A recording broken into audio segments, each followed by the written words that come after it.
जिंदगी को बदल के रखे। आमीन। जो गंदी आदतें आपकी 2020 में थी वो 2021 में आपको दोबारा ना छुएं। आमीन। वो लोग जो आपके लिए हानिकारक थे वो तो इस साल आपके साथ ना जुड़े।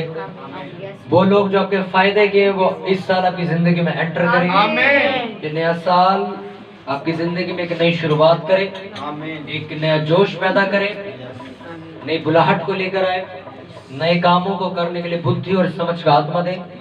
ये नया साल परमेश्वर का वचन आपकी जिंदगी के अंदर गहराई को पकड़े। हालेलुया। हालेलुया। अपने पड़ोसी को बोलो happy new year. Happy new year. आप सबको नया साल मुबारक आप सबको नया साल मुबारक हो। बोलो अपने आगे पीछे पड़ोसी को बोलो happy new year. Happy new year. एक ही पड़ोसी नहीं, आपका इधर भी, साइड में भी, पीछे भी, आगे भी है। Happy new year. Hallelujah. Happy new year. Happy new year. Hallelujah. Hallelujah. मैं इसलिए आपको कहा कि आप परमेश्वर का धन्यवाद करो कि 2020 में आपके कुछ ऐसे लोग थे जो आपके जानकार थे, जो किसी बीमारी की वजह से मर गए, किसी वायरस की वजह से मर गए। तो आज 2021 में वो आपके साथ नहीं है। आप लोग चर्च में बैठे हो, इसलिए जोर से तारीफ करो परमेश्वर की। इस चर्च के अंदर भी कई ऐसे लोग थे जो लास्ट ईयर हमारे साथ थे, कुछ ही महीने पहले वो नहीं रहे, अब वो न्याय के दिन के लिए कब्र में जा चुके हैं। आप लोग अभी भी बचे हुए हो दूसरे लोगों को बचाने के लिए, आपको जिंदा रखा हुआ परमेश्वर ने, कुछ काम है आपसे उसको भी।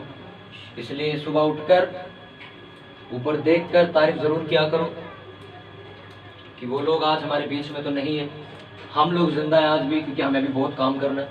अभी हमारे लिए कुछ काम बाकी है, हमारी रेस अभी शुरू हुई है, हम अभी आधी रेस में।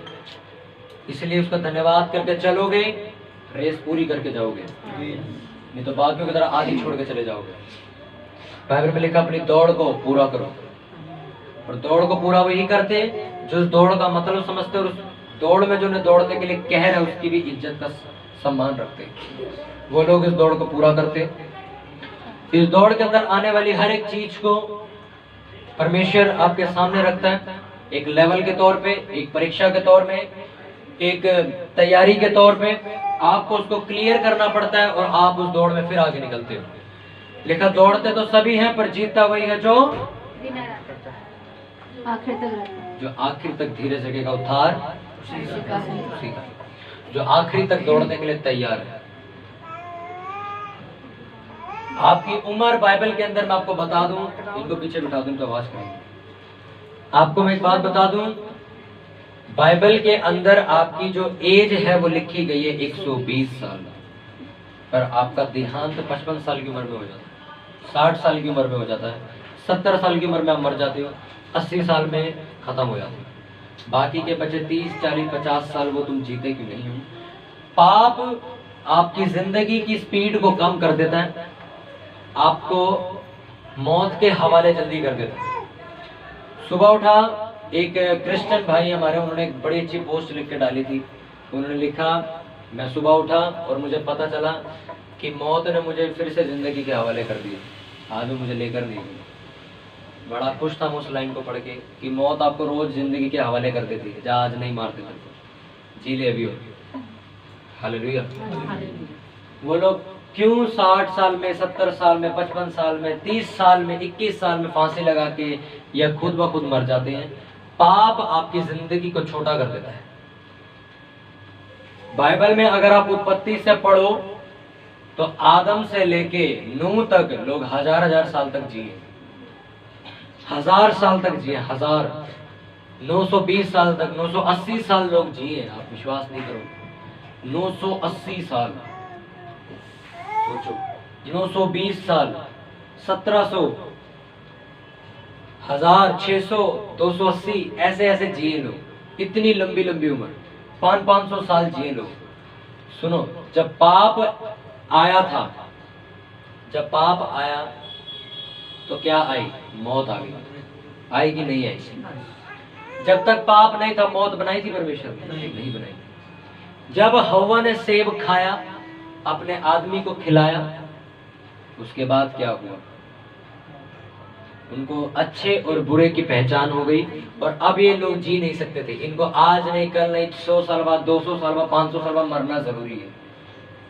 पहले मौत नहीं थी। मौत किसकी वजह से आई? पाप की वजह से। अपने पड़ोसी बोलो, पाप की वजह से। बोलो, मौत इस धरती पे पाप की वजह से आई। हालेलुया। और आज भी यही होता है। 120 साल की उम्र आपकी लिखी गई, उससे पहले ही आप इतने गंदे कर्म करते हो, इतनी गलत चीजें करते हो, इतना पाप में डूबते हो कि आपकी मौत जल्दी आती है। आप 120 साल तक पहुंचते नहीं, आप उससे पहले ही खत्म हो जाते। हालेलुया। मैं ऐसा नहीं कह रहा कि जो कोई बंदा 100 साल का होकर मर रहा है तो उन्हें 20 साल गवा दी, मतलब ये पापी इंसान था। नहीं, मैं उसकी बात नहीं कर रहा। मैं बात कर रहा हूं आपकी जिंदगी की। एक शरीर आपको दिया गया, जब तक आपको जीने का अधिकार है, जब तक आप खुद अपने मुंह से ना बोल जाए मेरी जिंदगी पूरी हो गई। क्या 50 साल में आपकी जिंदगी पूरी हो गई? 21 साल में हो गई, 35 साल में हो गई, 45 साल में हो गई। पर अगर जब आप 100 साल के हो जाओगे, आप 80 साल के किसी बुढ़े को देखो, वो चल नहीं पाता। 90 साल का आदमी आपको दूर से दिखता है, यार ये बंदा बहुत बड़ी हुआ, दिखता है कि नहीं? 90 साल का आदमी बिल्कुल आप बिस्तर पे पहुंच जाता है। अगर आपकी उम्र 100 साल हो जाती है तो आप क्या कहोगे? मैंने अपनी जिंदगी जी ली कि नहीं? फिर भले आप 120 ना भी जियो, आपने 100 पूरे कर लिए अपने आप को, यार बहुत हो गया, बस अब मेरी जिंदगी पूरी हुई, अब मैं परमेश्वर के पास जाने के लिए तैयार हूं। हाँ कि ना? मैं बात कर रहा हूं उन लोगों की जो बेमौत मारे जाते हैं, जो जिनकी आय नहीं होती और वो लेकर आते हैं। जैसे मैंने कहा ना, प्रार्थना करो अपनी आशीष ले आओ, जो चीज तुम्हारी है नहीं तुम्हें दिया जाएगा। पतरस के ऊपर परमेश्वर ने चट्टान जैसी कलीसिया बनानी थी, ऐसा कहीं नहीं लिखा। लिखा है कहीं? किसी पुराने नियम की किताब में, किसी भजन संहिता में, किसी नीति वचन में कहीं भी यह बात नहीं लिखी गई कि एक पतरस नाम का इंसान यीशु मसीह के पास आएगा और यीशु मसीह उससे वादा करेंगे कि दुनिया की सबसे पहली चर्च और सबसे बड़ी चर्च तू बनाएगा। ऐसा कहीं लिखा है? ये बात ऑन द स्पॉट बोली गई थी, ऑन द स्पॉट हुई थी ये बात। ऐसा नहीं है पहले से प्लानिंग चलती आ रही थी, नहीं। बाइबल में लिखा, पतरस ने वो शब्द बोला जो किसी ने नहीं बोला। पतरस ने वो चीज का विश्वास किया जो किसी ने नहीं किया। इसलिए यीशु मसीह ने कहा, ये बातें किसी मनुष्य ने, किसी लहू ने, किसी मांस ने तुझ पर नहीं डाली है, बल्कि जो तू बोल रहा है ये तुझे स्वर्ग से मिला है। ये तूने, तेरे को दिया नहीं है किसी ने, ये तूने खुद खींचा है स्वर्ग से और तूने बोला है। क्या बोला था उसने? सब लोग मना कर रहे थे कि ये कोई और है, पर पतरस इकलौता सबके सामने बोल के चला गया, तू वही मसीह है जो परमेश्वर का पुत्र होकर हमारे उद्धार के लिए आया। तब परमेश्वर ने उसे बोला, ये बात है तुझे किसी ने सिखाई नहीं है, ना ये तेरे पीछे से चलती आ रही है, पर तूने मुझ पर इतना विश्वास किया है कि तूने अपनी आशीष खुद खींची है। इसलिए आज मैं तुझको एक ब्लेसिंग देता हूँ कि इस दुनिया की सबसे पहली चर्च तू बनाएगा। उस पे अधलोक के फाटक प्रबल नहीं होंगे, शैतान उस पर कोई भी जोर नहीं डाल पाएगा, शैतान उसको छू नहीं पाएगा। तू ऐसी कलीसिया बनाएगा जिस कलीसिया के बाद पूरी दुनिया में मसीहत फैल जाएगी। आमीन। ये पहले से चलता आ रहा था, ऑन द स्पॉट उसने किया कि नहीं किया? इसलिए मैंने आपको क्यों बोला कि पतरस के बारे में कुछ लिखा नहीं है कि इसको आगे जाके एक चीज मिलनी है, नहीं। पतरस ने उसी टाइम एक ऐसी हरकत करी, एक ऐसा वर्ड बोल दिया जिसकी वजह से परमेश्वर को उसको एक ऐसी चीज देनी पड़ी जो किसी को नहीं मिली। हालेलुया। कितनों को मेरी बात समझ आ रही है? इसलिए मैंने कहा, आप कुछ चीजें खुद बुलाते हो। जब आप कुछ गलत करते हो तो नरक से आपके लिए चीजें निकाली जाती है। जब आप कुछ परमेश्वर के लिए करते हो तो स्वर्ग से आपके लिए कुछ आता है। आप लोगों से पूछो जो दशवांश देते हैं, आपको परमेश्वर ज्यादा देता है कि नहीं देता? आपके दशवांश से ज्यादा कितनों को देता है? दशवांश से फालतू आता है कि नहीं? ये काम गलत है कि अच्छा है? तो फिर कहां से आशीष मिली? नरक से कि स्वर्ग से? अब मैं आपको कहता हूं, आप किसी बाबे के पास जाओ और अंधविश्वास करो और आप परमेश्वर को छोड़कर किसी इंसान के पीछे चलने लग जाओ, आपकी जिंदगी में शांति रहेगी कि नहीं रहेगी? नहीं रहेगी। आपके काम उजड़ने शुरू होंगे कि नहीं होंगे? होंगे। क्यों? क्योंकि जैसा आपने किया वहीं से वो चीज रिलीज हुई। जो चीज आपने यहाँ करी है वो यहाँ से मिलेगी, जो चीज आपने यहाँ करी वो यहाँ से मिलेगी। इसलिए मैंने आपको बताने के लिए बताया ये कि उत्पत्ति में अगर आप देखो तो मौत नहीं थी, पाप की वजह से लोग मरने शुरू हो गए, और आज भी पाप की वजह से ही लोग मरते, और कोई कारण नहीं। अब बीते साल 2020 में जो हमने देखा वो क्या था? वो पाप था, वो एक पाप था। जैसे जैसे यीशु मसीह के दिन नजदीक आते चले जाएंगे, क्या लिखा है बाइबल में? बेदारी बढ़ेगी, पाप भी बढ़ेगा, ज्ञान भी बढ़ेगा, अंधकार भी बढ़ेगा, सब कुछ बढ़ने लग जाएगा। जैसे जैसे कौन आएगा? आप मत सोचो जैसे जैसे यीशु मसीह आएगा सब कुछ अच्छा होने लग जाएगा, नहीं, ये और खराब होता चला जाएगा। सताव की बात उत्पत्ति में नहीं लिखी, प्रकाशित वाक्य में लिखी, अंत में होगा ये सारा कुछ। और बेदारी यानी कि अच्छी चीजें, यानी कि बहुत सारे लोग मसीह को मानने लग जाएंगे। ये कब होगा? ये भी अब होगा, ये भी अब होगा, बाद में नहीं होगा, अभी होगा ये। पिछले साल से लेके उससे पीछे के साल आप चेक करो, जितने लोग मसीहत में आए उससे पहले आज तक नहीं आए। जितने लोग 2020 में आए, इतनी तेजी से लोग क्रिश्चियनिटी में आए, इतने ज्यादा लोगों ने परमेश्वर की ताकत को समझ लिया कि यीशु मसीह के अलावा हमें बचाने वाला कोई नहीं। लोग भागे चर्च की तरफ कि इसके अलावा कोई नहीं है बचाने वाला। हालेलुया। कितनों को मेरी बात समझ आ रही है? लोगों ने मुझसे पूछा कि अगर आप ऐसा कहते हो तो आपके तो क्रिश्चियन लोग ज्यादा मरे। कहते फॉरेन कंट्री में तो सारे क्रिश्चियन तो ज्यादा मरे, बल्कि इंडिया से ज्यादा तो वहां मरे। मैंने कहा लाजमी सी बात है, मरेंगे। कहते क्यों? मैंने कहा सिर्फ यीशु मसीह को मानने वाले नहीं, यीशु मसीह को पहचानने वाले स्वर्ग जाएंगे। यीशु मसीह को मानने वाले कौन लोग हैं? ये पूरी दुनिया है कि नहीं है? ये पूरी दुनिया यीशु मसीह को मानती है, आपको पता? क्योंकि कोई भी ऐसा व्यक्ति नहीं जो चर्च में जाकर थूक दे। ऐसा कोई भी व्यक्ति नहीं जो चर्च में जाके किसी को गाली दे दे, या चर्च में जाके क्रूस तोड़ दे, या बाइबल फाड़ दे। तो करेगा ऐसा चर्च में जाके? चर्च के आगे से निकलेंगे तो सर झुका के जाएंगे, क्योंकि वो बात जानते ये खुदा है। मानती तो पूरी दुनिया है कि ये खुदा है, पर उसको पहचानती कौन है? यहाँ बैठे 17 लोग, कहीं बैठे 20 लोग, सिर्फ पहचानते कि यीशु मसीह कौन है। हालेलुया। जो हुआ सो हुआ, उनकी गलतियां थी, उनके पाप थे, वो मरे उन पापों।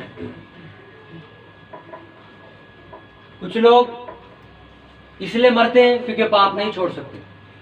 एक बात मैं आपको बता दूं, अगर आप पुराना नियम पढ़ना शुरू करो, आज मैं पुराना नियम दूंगा आपको, जिन जिनको चाहिए लेके जाना। उस पुराने नियम को पढ़ना जरा एक बार। आप जो गलतियां करते हो रो पड़ोगे कि परमेश्वर ने मेरे को अब तक बचाया, मैं तो यही सोचूंगा। पुराने नियम के अंदर अगर आप कोई गलती करो, कोई पाप करो, बाकायदा चर्च के अंदर चले जाओ, यानी कि मंदिर के अंदर चले जाओ, आपको तब भी मार दिया जाएगा। ऐसा था पहले परमेश्वर। आज कल झूठ बोलते हो, आज फिर जिंदा हो। कल गाली देते हो, आज फिर जिंदा हो। कल व्यभिचार करते हो, आज फिर जिंदा हो कि नहीं हो? पहले नहीं होता था ऐसा। पहले मारो इसको, खत्म कर दो इसको, या तो यहोवा मारेगा या तो पत्थर मार के मारेंगे इसको खत्म कर देंगे। पर आज नया नियम हमें क्या देता है? फ्रीडम देता है, स्वतंत्रता देता है। पर बाइबल में ये भी लिखा, तुम्हारी स्वतंत्रता तुम्हारी बुराई की आड़ ना बन जाए। कहीं तुम सोचो माफी तो मिली जाती है, रोज पाप करो, छठे दिन फिर माफी मांग ली।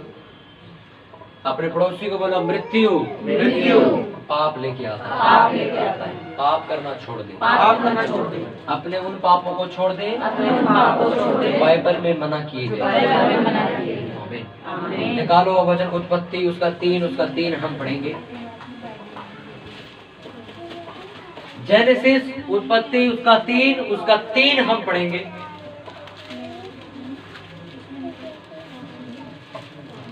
जिनके पास छोटा नया नियम है कौन कौन है? और एक जना निकालो, बाकी का जिनके पास पुराना नियम को निकालो। भजन संहिता 128। जिनको पुराना नियम चाहिए वो मेरे से लेके जाना। भजन संहिता 128, भजन संहिता 128, उत्पत्ति 3 उसका 3 हम पढ़ेंगे।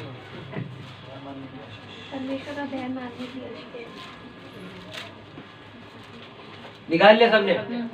भजन संहिता 128, भजन संहिता 128 हमारा गंदा हुआ पड़ा है, हम उंगली लगा के निकाल लेते हैं, इतना पढ़ चुके। वो पन्ने छुड़ा रहे थूक लगा के, चिपकी पड़ी बाइबल को, पढ़ी नहीं गई। भजन संहिता 128, भजन संहिता 128 कितनों को नहीं मिला अभी तक? मिल गया? कहाँ है भजन संहिता 128? उत्पत्ति 3 का 3 निकाल लिया।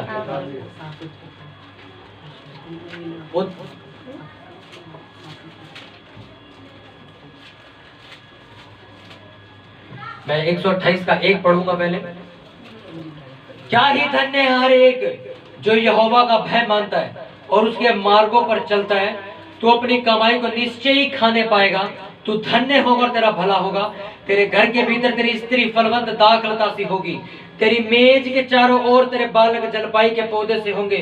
सुन, जो पुरुष यहोवा का भय मानता होगा ऐसी ही आशीष पाएगा। सब बोलो आमीन। उत्पत्ति 3 उसका 3 हम पढ़ेंगे।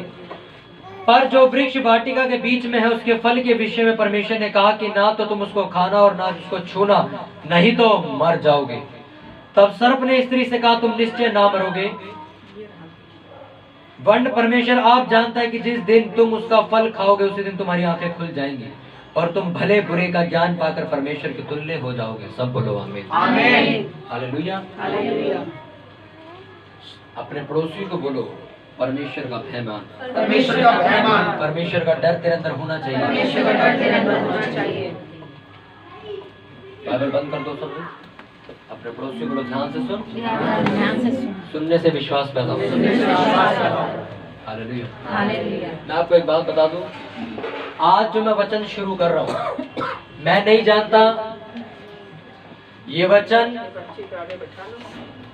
हालेलुया, अपने पड़ोसी को बोलो, ध्यान से सुन, ध्यान से सुन, सुनने से विश्वास पैदा होता सुनने से है। विश्वास पैदा होता है। जो वचन आज मैं आपको समझा रहा हूँ, मैं आपको नहीं जानता कि ये वचन शायद अगले 3 महीने तक चले, अगले 2 महीने तक चले, पर मैं एक बात जरूर जानता हूँ, इस वचन को सुनने से शैतान आपको हर संडे रोकने वाला। क्योंकि ये वचन जब मैं तैयार कर रहा था तभी परमेश्वर ने प्रार्थना में मेरे को आवाज दे के कहा था कि शैतान अब लोगों को रोकना शुरू कर देगा चर्च आने से। ये बात लिख लो और ये बात सच होगी अगले 2 महीने में। इस वचन को सुनने से देखना शैतान आपको बहुत रोकेगा, आपको चर्च नहीं आने देगा। ये एक ऐसे वचन मैंने निकाले जब मैं प्रेयर कर रहा था न्यू ईयर से पहले वाली रात को, तब ये वचन मुझे परमेश्वर ने खुद भी फॉलो करवाया और इस वचनों का मेरी जिंदगी में खुद भी बहुत बड़ा प्रभाव है। पिछले 3 सालों से इन वचनों को मैं देखता आ रहा हूँ, समझता आ रहा हूँ, इन्हीं वचनों के द्वारा बचता आ रहा हूँ, इन्हीं वचनों को ना पढ़ने के द्वारा बर्बाद होता आ रहा हूँ। ये वचन, मैं आपको साफ एक बात कह रहा हूँ, शैतान आपको सुनने नहीं देगा, पर यीशु मसीह की ताकत के आगे उसकी कोई हैसियत नहीं। आमीन। हम प्रार्थना करेंगे कि लोग बचाए जाएं इस वचन के द्वारा। आमीन। और आप लोगों को मेहनत करनी है लोगों को चर्च खींच के लाने की। अगर ये वचन उन्होंने सुना, मैं आपको सच से बात कहता हूँ, ये साल उनका बदल जाएगा। आमीन। और पूरी मेरी कोशिश है, एवरी संडे, हर संडे हाथ रख रख के प्रार्थना हम करेंगे हर एक जन के ऊपर। क्यों? क्योंकि 2 बार परमेश्वर ने मुझे दर्शन देकर कहा कि मैं आपके लिए हाथ रख के प्रार्थना करूं इस वचन, जब तक ये वचन चल रहा है, जब तक ये वचन चल रहा है। हर संडे हाथ रख के प्रार्थना होगी। ये वचन एक ऐसे वचन है जो परमेश्वर ने मुझे प्रार्थना करते समय रात को दिए। इस वचन में लिखा, स्त्री और पुरुष को परमेश्वर ने कहा कि इस पेड़ के फल को तुम मत खाना, क्योंकि इस फल को खाने के बाद तुम मर जाओगे। एक डर पैदा करने की कोशिश करी। मैं कोशिश नहीं कहूंगा, मैं कहूंगा कि परमेश्वर ने डर ही पैदा किया था कि मत खाना इसको, तुम मर जाओ। अभी मृत्यु के बारे में, मरने के बारे में, डेथ के बारे में आदम और हवा को कुछ नहीं पता कि क्या चीज होती है। पर परमेश्वर ने आके बोला, अगर तू इस पेड़ का फल खाएगा तो तू मर जाएगा, तू खत्म हो जाएगा। क्या दिया? डर पैदा किया उन दोनों के अंदर ताकि ये फल ना खाए। और बाइबल बताती इस डर की वजह से उन्होंने फल खाया भी नहीं था। पर शैतान जब स्त्री से आके मिला तो उसने क्या बोला? कहता, अरे तुम्हारा परमेश्वर है नहीं बोल रहा है, लिखा तुम निश्चय नहीं मरोगे। अबे कोई नहीं मरेगा तुम में से।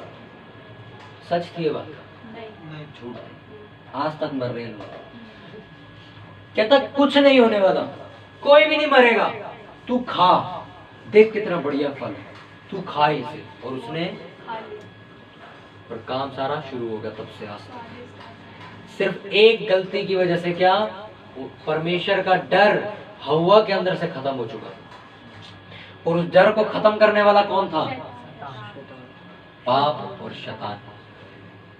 जब शैतान पाप लेके आता है, उससे पहले वो कोशिश करता है कि आपके अंदर से डर खत्म करे, क्योंकि जब परमेश्वर का डर आपके अंदर से खत्म हो जाता है, शैतान को कुछ बोलने की जरूरत नहीं है, आप पाप अपने आप करोगे, आप अपने आप करोगे। इसलिए परमेश्वर जानता था अगर इनके अंदर मेरा डर बना रहा, ये लोग पाप नहीं करेंगे। अगर इनके अंदर से डर हट गया, ये लोग पाप करेंगे। और ऐसा ही हुआ। परमेश्वर ने जब तक उनके अंदर डर बना के रखा कि तुम मर जाओगे, उन्होंने फल नहीं खाया। जब शैतान ने आगे झूठ बोला उन्हें कि अबे तुम नहीं मरोगे, तो हव्वा के अंदर से डर खत्म हो चुका था और उसने वो फल आगे छुट्टी करी। शैतान का पहला तरीका आपको पाप में घसीटने का वो क्या है? आपके अंदर से यहोवा के भय को खत्म कर देना, आपके अंदर से परमेश्वर के डर को खत्म कर देना।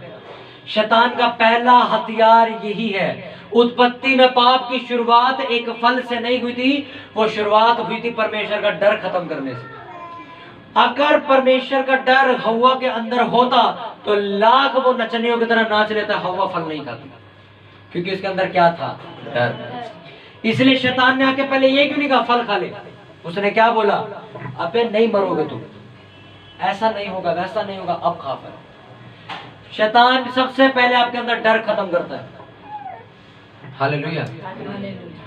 आपके अंदर अगर डर होगा, आप चोरी नहीं करोगे, आप पाप नहीं करोगे, मृत्यु नहीं आएगी।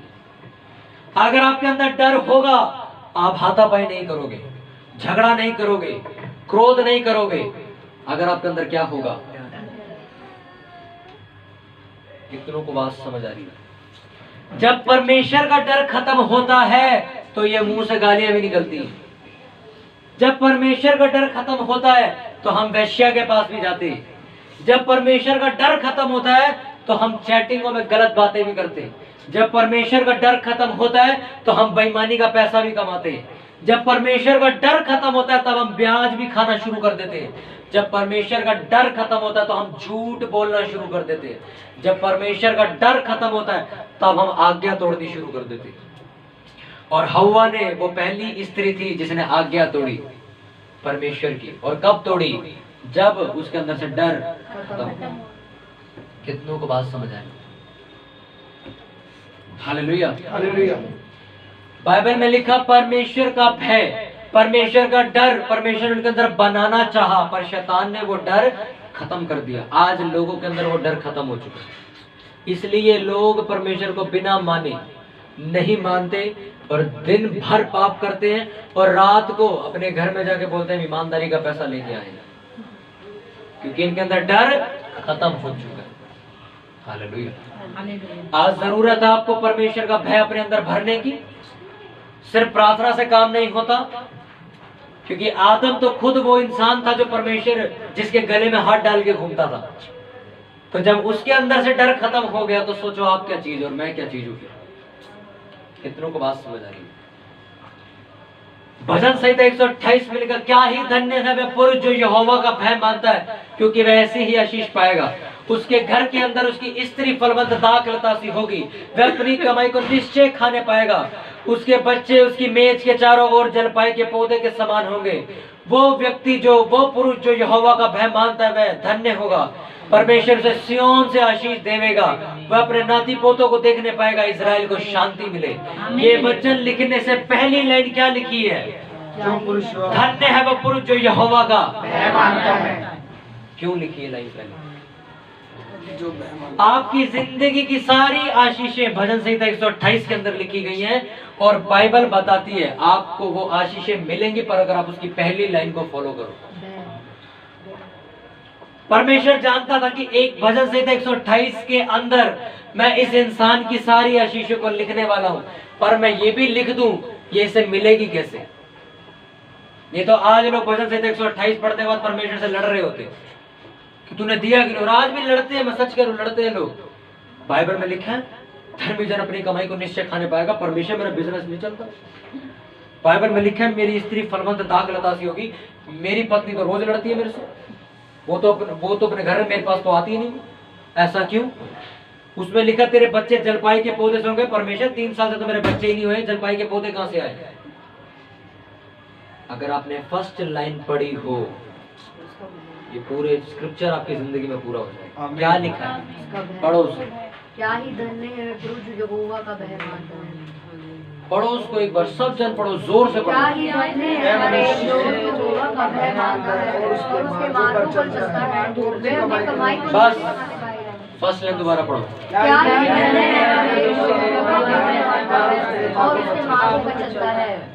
क्या ही धन्य है वह पुरुष जो उसका भय मानता है, उसके मार्गों पर चलता है, उसके मार्गों पर चलता है, उसका भय मानने के बाद क्या करता है? उसके मार्गों पर चलता है। उसकी बातों को फॉलो करता है। लिखा है कि नहीं लिखा? यस, तो जब नीचे लिखी आशीषा को ना मिले तो ऊपर वाली चेक करने की जरूरत है कि नहीं? Yes, hallelujah.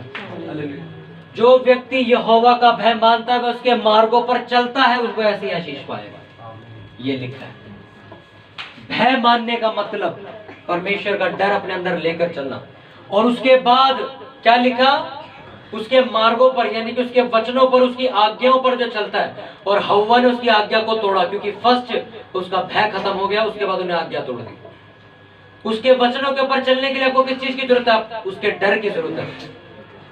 आप पवित्रता में क्यों चल रहे हो? आपको डर है अगर मैंने व्यभिचार किया मेरे मर को मार देगा। आप गाली क्यों नहीं दे रहे हो? क्योंकि आपके अंदर डर है। आप बिल्कुल पवित्र शब्द क्यों बोलते हो अपने मुंह से? क्योंकि आपको डर है अगर मैंने गाली दी मेरा सब कुछ खराब हो जाएगा। ये क्या है आपके अंदर? डर। और उस डर की वजह से क्या कर रहे हो? उसकी आज्ञा पर। हालेलुया। मेरे अंदर डर है और मेरी वाइफ भी है, और मेरे अंदर डर होने के बावजूद मैं आज्ञा पूरी नहीं करता। कौन सी आज्ञा बताओ? विवाह समय आदर की बात समझी जाए। लिखा कि नहीं लिखा? पौलुस की पत्री में बात लिखी है कि नहीं लिखी? विवाह का बिछोना पवित्र ठहराया जाए, विवाह की बात सब में सम्मान की समझी जाए। लिखा है कि नहीं लिखा? और मैं अपनी बीवी को गालियां दूं, ये आशीष मिल जाएगी? नहीं, उसके मार्गों पर चला मैं, नहीं, डर मैं पूरा रखता हूं। हालेलुया। तीमुथियुस को पत्र पौलुस लिखता है, जो व्यक्ति अपने घर का संचालन नहीं कर सकता वो कृपया करके कलीसिया में भी ना आए। लिखा है कि नहीं लिखा? तीमुथियुस 3 में। आप अपने घर में झाड़ू नहीं मारते, कलीसिया में आके आशीष मांगते हो। करते हो कि नहीं करते? आपके बूढ़े माँ बाप आपके लिए काम कर रहे हैं और आप सुस्त आ रहे हो और चर्च आके कहते हो मेरे को आशीष मिल क्यों नहीं रही? ये सही है कि गलत? बहुत से लड़के लड़कियां आप सारे यहां बैठी हो। लड़कियों को मैं कहना चाहूंगा, आप लोग कितना अपने घर में काम करते हो? आधे से आधा को खाना बनाना नहीं आता होगा। मैं मजाक की बात नहीं कर रहा हूं। जिसको घर का संचालन ना आता हो वो कृपया करके कलीसिया में भी मुंह ना खोले। जिसको घर का संचालन, मैं जब 3 महीने के लिए चेन्नई था, मैं परेशान हो गया। वहां से लोग मेरे से इतना काम क्यों करवा रहे? कितना काम? 250 लोगों के बर्तन धुलते थे, जिसमें बनते थे और जिसमें वो खाते थे। सफाई अलग से। क्यों? वहीं पे आखिरी दिन समझाया हमको कि आधे से ज्यादा लड़के यहाँ पे हमसे गुस्सा होंगे कि हमने 3 महीने से बहुत काम करा। सबने कहा बहुत ज्यादा। उन्होंने वचन खोला और पढ़ा, कहते क्या लिखा है इसमें? जो अपने घर का संचालन नहीं कर सकता वो कृपया कलीसिया में भी हाथ, क्योंकि वहां पे 250 में से 240 लड़के ऐसे थे जो पास्टर थे और उनमें से एक भी अपने घर का एक बर्तन नहीं धोता। मैं खुद उसमें गिनती में था।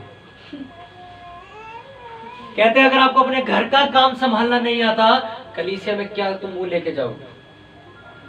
हालेलुया। कितनों को मेरी बात समझ आ रही है? आ रही है कि नहीं? अगर आपके अंदर परमेश्वर का भय होगा तो आप आज से अपने घर को संभालना शुरू करोगे, क्योंकि लिखा जो मेरा भय मानता है मेरे मार्गों पर। हालेलुया। बाइबल में एक वर्ड लिखा है, जो यहोवा का भय मानता है उसके मार्गों पर चलेगा। लिखा पति पत्नी का सर होगा और पत्नी उसके अधीन होगी। और पति किसके अधीन होगा? मसीह के होगा कि नहीं? और पत्नी किसके अधीन होगी? पत्नी का सर कौन होगा? आजकल की पत्नी है ऐसी? बताओ, अपने आप से पूछो, आप सब शादीशुदा, अपने हस्बैंड के पीठ पीछे आप क्या बोलते हो? आप क्या बोलते हो? हालेलुया। एक बार मैं एक मीटिंग में था, वहां पे मैंने एक लड़के को समझाया, अपनी वाइफ को बहुत मारता। तो लड़के ने मेरे को बोला, कहता भैया आप इसको जाके पर्सनली समझाओगे, नहीं सुनेंगे, इसको वैसे ही समझाओ प्रार्थना। मैंने वचन में समझाया उसको समझ आ गई, उन्हें माफी भी मांग ली, सब कुछ कह दिया। एंड में मेरे को बता के क्या कहता, आप मेरे को सुना रहे थे? मैं कहा हाँ। कहता तो मुझे ही, मैं कहा हाँ तेरे को सुना रहा था। कहते आपको कैसे पता? मैं कहा उसने बताया मेरे को। तो मतलब वो बात सच है कि मेरे को ऐसा करना? मैं कहा हाँ। मैं कहा तेरे को पर्सनली पिछले 4 साल से लड़का समझा रहा, तू समझा? आज वचन में समझ आ गई तेरे को 2 मिनट। हालेलुया। जो चीजें आपको नॉर्मल बैठ के नहीं समझा सकता कोई, उसे चर्च में एक पास्टर समझा सकता है वचन दे। तो लोग कहते हैं मैं ताना मार दिया, वो ताना नहीं मारा, तेरे को समझाया है। अगर आपको ऐसा लगता है कि वचन आपको बोला जा रहा है, खुश होना उस दिन कि चलो किसी बहाने समझाया तो सही, क्योंकि माँ बाप की तो हम सुनेंगे नहीं। कितनों को बात समझ आ रही है? उसमें लिखा जो परमेश्वर का भय मानता है उसके मार्गों पर चलता है। कितने लोग चलते हैं? अपने हाथों को उठाओ, सीधा खड़ा करना। और आप में से कुछों को मैं दिखा दूंगा कि आपने गाली किस दिन दी थी। मुझे याद है, मैं आपको ये बात समझा दूंगा कि आपने झूठ कब आखिरी बार बोला था, आपने आखिरी बार छुट्टी कब मारी थी। उठाओ हाथ। तो फिर क्यों क्या तुम्हारे बिजनेस में बरकत नहीं? हमारी वाइफ हमारी सुनती नहीं, हमारा हस्बैंड हमारी सुनता नहीं, हमारा ये नहीं होता, हमारा वो नहीं होता। मैं कहता हूं आप कौन हो? मेरे को कोई फर्क नहीं पड़ता आपके घर वाले कैसे, मैं आपसे पूछ रहा हूं आप कौन हो? मुझे कईयों ने आके बोला है कि जी परिवार वाले नहीं मानते। मैं तू क्या कर रहा है मेरे को इतना हिसाब दे, बस मुझे अपना शेड्यूल बता, तू सारा दिन क्या करता है, मैं ये बता दूंगा तेरा परिवार बचेगा कि नहीं। जी मैं सारा दिन ये करता हूँ, वो करता हूँ, ये करता हूँ, वो करता हूँ। मैंने कहा प्रार्थना कब करता है? कहता है रात को सोने से पहले दरी बिछी होती, रजाई मेरे घुटनों तक होती है। मैं कहता हूँ धन्यवाद तुम मुझे सोया था। मैं कहा जिंदगी भर ऐसा ही रहेगा। हालेलुया। मैंने कहा प्रार्थना भी डर के साथ करो। बताता हूँ कैसे। यीशु मसीह ने पतरस को डर दिया था, बोल के कल परीक्षा में गिर जाओगे, प्रेयर कर लो। नहीं करी वो, गिरे कि नहीं गिरे? बोला था कि नहीं बोला था? जागते रहो, प्रार्थना करते रहो, ताकि कल तुम क्या ना पढ़ो, परीक्षा में ना पढ़ो। उनको डरा के गया था परमेश्वर कि कल ये होने वाला तेरे साथ, डर जा और प्रेयर कर। नहीं करी उसने। मती और लूका में जो प्रार्थना लिखी हुई पढ़ते हैं, हमारे स्वर्गीय पिता हमारी प्रार्थना को सुन वाली, उसमें भी लिखा है कि परमेश्वर को बोलो हमें हर बुराई से बचाए रख। यानी कि एक डर के साथ प्रेयर करो कि कहीं मैं पाप में ना गिर जाऊं, मैं परमेश्वर से दूर ना चला जाऊं और शैतान मुझ पे हावी ना हो जाए। कैसे बिना डरे हम सो जाते हैं कि रात को कुछ भी हो सकता है, कुछ भी हो सकता है, क्या पता कुछ भी हो जाए। हम बिना डरे सो जाते हैं ना। अपने पड़ोसी को बोलो अगर तेरे अंदर परमेश्वर का डर नहीं, बोलो जोर से बोलो तेरे अंदर अगर डर खत्म हो चुका है परमेश्वर का, आशीषें भी खत्म हो जाए। नेहमिया की जब आप पुस्तक पढ़ते हो तो नेहमिया क्या कहने आता है लोगों को वापस? तुम लोगों के अंदर परमेश्वर का डर खत्म हो गया, तुम लंगड़े लूले जानवर परमेश्वर को चढ़ाने लग गए हो, दशमांश की चोरी करने लग गए हो, भेंट लेकर नहीं आते हो, लेवी सारे काम करने चले गए, मंदिर सुनसान पड़ा हुआ है, कोई सफाई करने वाला नहीं है, तुम लोग परमेश्वर का डर भूल चुके। बोला कि नहीं? बोला। हालेलुया। जब जब भी लोगों के अंदर डर खत्म हुआ परमेश्वर का, उन लोगों ने पाप किया। दाऊद एक ऐसा इंसान था जो परमेश्वर से इतना डरता था कि उसके लोगों तक के ऊपर वो तलवार चलाने से डरता था एक टाइम पे। पर जिस दिन उसके अंदर डर खत्म हुआ, उसने सामने नहाती हुई लड़की को अपने घर बुला लिया। इसे कहते डर खत्म हो जाए। हालेलुया। समझ आ रहा आपको? मैं नहीं कह रहा अपने पाप की, कल तक पाप की, मैं आज की बात कर रहा हूं। आज सुनने के बाद भी अगर आप पाप कर रहे हो तो आपके अंदर डर खत्म हो चुका, आपकी मृत्यु ज्यादा लंबी नहीं जाएगी। बिना आशीषों के जीने वाला जीवन एक मृत्यु के समान है। एक आदमी बहुत अच्छी एक बात कह रहा, मैं उसको सुन रहा, कहता मैं रोड से निकल रहा था अपनी गाड़ी में बैठ के, और मैं एक ऐसे गांव से निकला जिस गांव के अंदर एक उन लोगों को कोई भी दुख नहीं था, सारे कोई भी दुख नहीं था, कोई भी चिंता नहीं थी, कोई परेशानी नहीं थी। मैं ऐसे गांव के बाहर से निकला, सारे पूछने लगे कौन सा गांव है, हमें भी बताओ। कहते कब्रिस्तान। कहते मैं कब्रिस्तान के बाहर से निकल रहा। कहता वहां पे मैंने लोगों को देखा, मस्त सो रहे थे सारे, कोई टेंशन नहीं लोगों को, कोई चिंता नहीं, कोई ये नहीं कि इसका फोन आएगा, इधर जाना उधर जाना, तसल्ली से सो रहे। अगर आप जिंदा हो तो आपको डर रख के ये तकलीफें देखनी पड़ेगी। अगर आप ये सोचो तकलीफें ना आए, ये ना आए, वो ना आए, तो सर आप कब्रिस्तान चले जाओ। उन लोगों को कोई परेशानी नहीं, वो बिल्कुल सुख से सो रहे। जब तक जिंदा हो ये चीजें चलेगी, ये चीजें चलनी है। परमेश्वर का डर अगर आपके अंदर खत्म हो चुका है, मैं सर आपको एक बार फिर कह रहा हूं, परमेश्वर आपके लिए खड़ा है, आपको दोबारा खड़ा करने के लिए। अपने अंदर उस डर को पैदा करो। और वो डर कैसे पैदा होगा?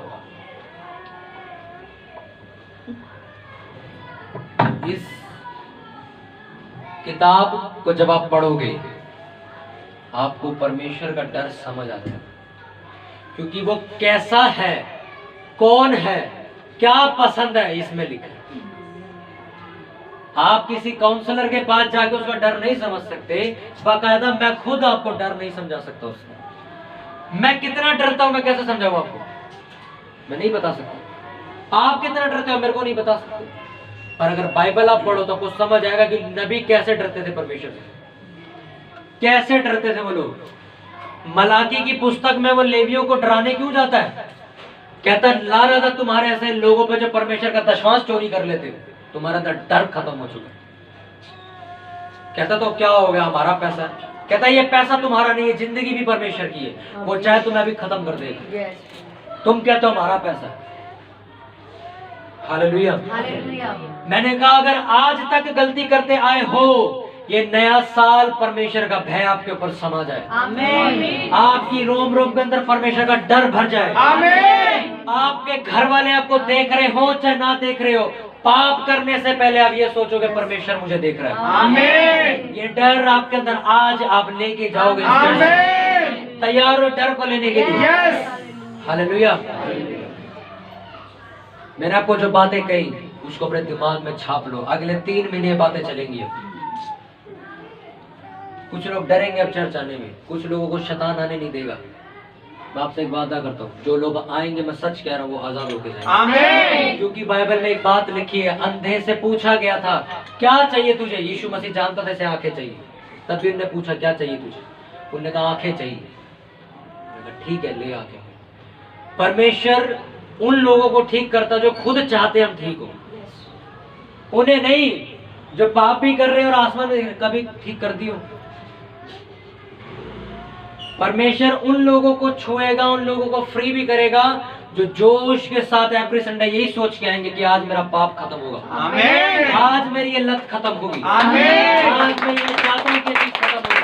आमीन। लिखा तुम मांग दो, मांग दो, ढूंढ दो, खटखटाओ तो तैयार हो मांगने के लिए या चुप रहने के लिए? तैयार हो कि नहीं? आपकी पर्सनल लाइफ खराब है, किस वजह से? परमेश्वर का डर आपके अंदर नहीं। आपकी फैमिली की लाइफ खराब है, किस वजह से? परमेश्वर का डर नहीं। आपकी मैरिज लाइफ खराब है, किस वजह से? हालेलुया। मेरे पास आज भी कॉल आते और मैं और मेरी सिस्टर बहुत जोर से हंसते, बहुत जोर से। क्यों? वजह बताता हूं। एक बंदे की शादी में हम गए थे, यहां से बहुत दूर रहता हूं, हम गए थे वहां। उन्हें मैंने शादी से 10 दिन पहले समझाया था, मसीह लोग पर डीजों पे नाचेंगे नहीं, ये पाप है। ये पाप है। पीछे 1 हफ्ते पहले भी समझाया ये पाप है, डीजे हटवा दो, डीजे हटवा दो, ढोल बजवाओ, कुछ भी करो, नाचो गाओ, पर गाने नहीं बजने चाहिए। 4 दिन पहले भी समझाया हमने, मत बजाओ मत बजाओ। तीसरे दिन भी समझाया, जब पहुंच गए वहां पे, नहीं बजाओ भाई नहीं बजाओ। शादी से 1 रात पहले, मैं नहीं गया था, मैं कहीं और था उस टाइम, तो मेरी सिस्टर्स वगैरह और भाई सब गए थे। सर वो सारी रात डीजे पे लगा के नाचे, सारी रात डीजे लगा के नाचे, सारी रात। मुझे अगले दिन सुबह पता लगा। तो जब हम निकले उस जगह से, शादी में पहुंचे, शादी हो गई, उस दिन भी नाचे, मेरे सामने ही नाचे, कि एक तरह से मेरा मजाक उड़ाया हो। अरे नाचेंगे नहीं क्या? आज फोन कर रहे हैं, बच्चे के लिए प्रेयर कर दो, बच्चा नहीं हो। मैं कहा और क्या लोगे परमेश्वर से? तुमने उसका मजाक उड़ाया डीजे पे नाच के, अब वो तुम्हारा उड़ाएगा। मैं सच कह रहा हूं आपको, ये बात आपको कड़वी जरूर लगेगी। वो आज मेरे साथ नहीं है सिस्टर, ना इस चर्च में। आज फोन आता उनका, मैं कहता हूं भुगतो। एक रास्ता है, उसका डर दोबारा मानो और माफी मांगो।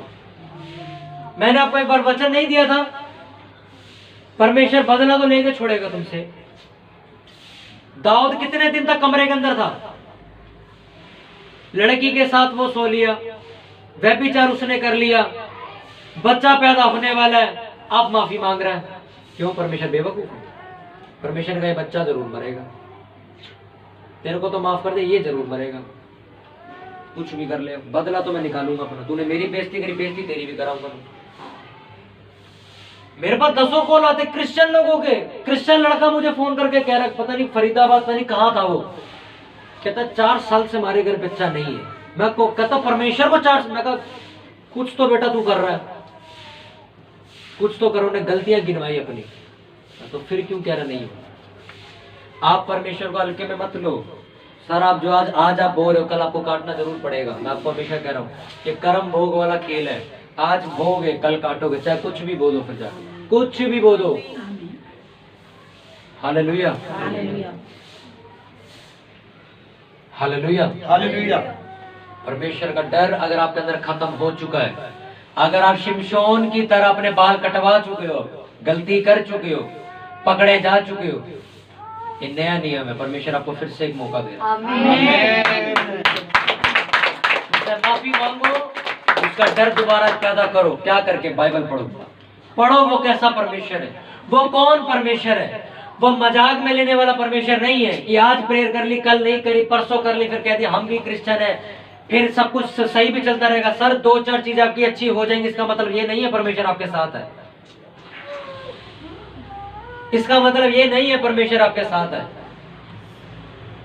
बाबू भी अगर हमारे साथ आज बैठी, दबा के शराब पिए, गालियां दिए जाए, व्यभिचार करे, सब कुछ करे, इनकी लड़की भी जिससे शादी हो रही है वो भी सुंदर आ जाए, और आप कहोगे यार ये बंदा सही है, सब कुछ करके निकल गया, इसकी शादी भी बढ़िया हो गई। कोई नहीं, अभी वेट करो, अभी फोन आएगा प्रेयर में। टेंशन क्यों ले रहे? लोगों को लगता है बढ़िया चीज मिल गई, अरे हम तो सही चल रहे हैं, हम तो सही चल रहे हैं। सर सारी चीजें अच्छी आपको मिले, इसका मतलब ये नहीं है परमेश्वर आपके साथ है। और हर चीज आपको बुरी मिले, इसका मतलब ये नहीं कि परमेश्वर आपके साथ नहीं है। ये बाइबल बहुत गहरी है। जब इसको आप पढ़ना शुरू करोगे, बाइबल में तभी लिखा तुम परमेश्वर की गहराई को नापो, उसकी लंबाई को नापो, उसकी चौड़ाई को नापो, कितना बड़ा है। तैयार उसका डर मानने के लिए? अपने हाथों को उठाओ। मेरे सामर्थी खुदा, तेरा डर जो मुझ में खत्म हो चुका था, मेरे परमेश्वर आज उस डर को मैं दोबारा मांगता हूँ। मेरे सामर्थी पिता परमेश्वर, तेरा भय मुझ में समा जाए। जितना वचन आज इस कलीसिया में बोया गया, मेरे पिता मैं जानता हूँ कि शैतान बहुत बुरी तरह सड़ चुका है, कि हमने आज उसकी बेइज्जती करी है। मेरे खुदा, हर वो शैतान जिनने मेरे अंदर से परमेश्वर तेरा भय खत्म किया, चला जाए यीशु मसीह के नाम में। मेरे सामर्थ्य को, जिसने मुझे डर का बहकावा दिया और मुझे सेब खिलाया, मेरे खुदा मेरी जिंदगी में मृत्यु को दिया, मैं शैतान को अपनी जिंदगी से खत्म करता हूँ। मेरे खुदा तेरा भय मुझ में समा जाए, मेरे साथ पाप करने से पहले मेरे कदम रुक जाए। मेरे खुदा मैं एक पापी मनुष्य नहीं, मैं एक ऊंचा किया जाने वाला इंसान हूँ। मुझसे गलती भी मुझे क्षमा करो, दोबारा खड़ा कर। धर्मी जन चाहे 7 बार गिरे पर वो उठ खड़ा होगा। मेरे साथ बोलो, धर्मी जन चाहे 7 बार गिरे पर उठ खड़ा होगा। धर्मी जन चाहे 7 बार गिरे वो उठ खड़ा होगा। मैं दोबारा खड़ा होगा यीशु मसीह के नाम। आप लोग दोबारा खड़े होंगे यीशु मसीह के नाम। आप गिरे नहीं रहेंगे, आप फिर से खड़े होंगे। तैयार हो खड़े होने के लिए दोबारा। अपनी जो जिंदगियां बर्बाद कर चुके हो, जो खराब हो चुकी है, रिलेशनशिप आपके खत्म हो चुके, लड़ाई के अलावा कुछ नहीं बचा उन चीजों के अंदर, सुधारने के लिए तैयार हो दोबारा। जैसा मैं कहता हूँ करते चले जाओ, क्योंकि बाइबल में लिखा मेरे नबियों पर विश्वास रखो तुम सफल हो जाओगे। आमीन। तैयार, मेरी बात को मानने के लिए तैयार हो। मैं वो बोलूंगा जो परमेश्वर बोलने को मेरे को बोलेगा। अगले जितने भी संडे आने वाले हैं, मैं नहीं जानता किसकी जिंदगी बदलने वाली, पर मैं एक बात जानता हूँ, ऐसा कोई भी इंसान इस चर्च में नहीं होगा जिसकी जिंदगी ना बदले। आपके अंदर आज परमेश्वर का भय समा जाए। आमीन। हालेलुया। हालेलुया। जोर से तारीफ करो।